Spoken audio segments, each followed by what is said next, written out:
so you can see oh, what's going on, what's going on, what's going on, what's going on, yeah, what's going on, what's going on, what's going on, what's going on. Good morning and welcome to What's Going On. What's Going On is an effort of Children's Future to highlight people working to improve the lives of children and families in the Mercer County area.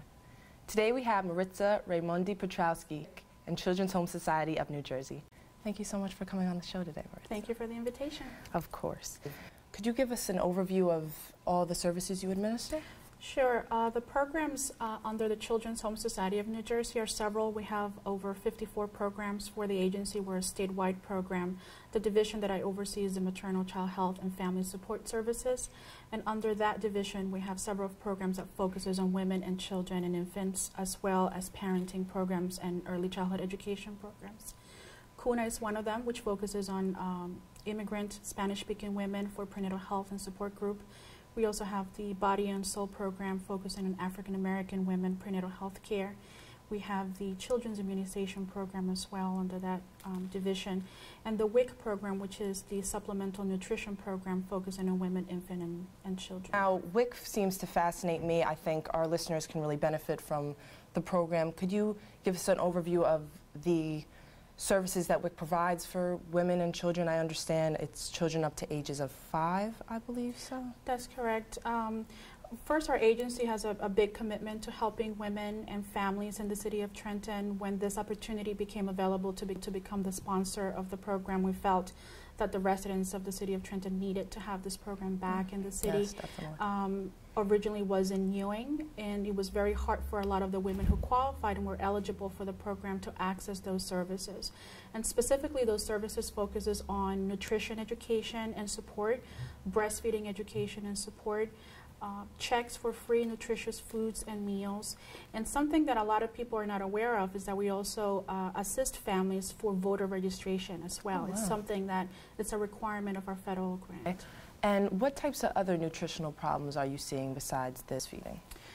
Well, we live in an urban city, and I think that a lot of the recipients of the WIC program find themselves with limited choices, unfortunately, in terms of being able to use their food checks and even their farmers market vouchers. Sometimes we do get specific allocation of funds to help women get fresh fruits and fresh vegetables. Good. But if those services are not easily accessible to the community, so part of the education component is also to teach the recipients of these services to learn how to read the labels. They have to attend some nutritional classes as part of their certification and application process. So we make an effort to teach them about making just healthier choices in terms of their food selection. Less sugar content, increasing the intake of water. For women who are breastfeeding, the proper calorie intake, not necessarily the myth about eating for 2, but more eating healthier food choices. And I think that helps a lot for especially the young children who are looking at their parents as role models. Now with the WIC programming that we offer, we have a lot of different choices, whole grains, brown rice, beans. We've been very fortunate to have been part of several pilot programs right here in our city. Oh, nice. We have a program called Willow Comes to WIC, and it's a program that was piloted to encourage children, young-age children, toddler-age children, to really have a better relationship with fruits and vegetables. So in terms of where we would take it, we want to create more programming, more services that are creative, that are innovative, that really allows the parents to have a great relationship with their children in terms of their eating and their food intake. So identifying additional funding sources to do that. And another thing that we are trying to do as well is to partner with the hospitals to be able to provide the breastfeeding support and enrollment to WIC services as early as possible. Wow. So if we had additional funding, I would like to see those programs grow and allow more nutritionists also to provide services on site. Wow. Could you tell the audience where the WIC office is located, just in case they missed that? Sure. The phone number for the WIC program is 498-7755. We're located at 416 Bellevue Avenue in Trenton. In order to be eligible, you just need to make a phone call to the office. They will set up an appointment. You can, if you're pregnant, you need to bring proof of pregnancy. You also need to bring proof of residency and proof of income that is less than 30 days old.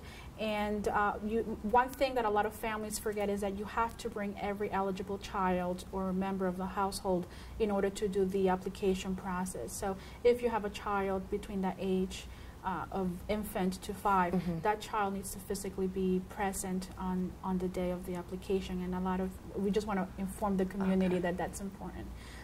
Grandparents are also able to apply if they're having to provide services for those children and they live in the home.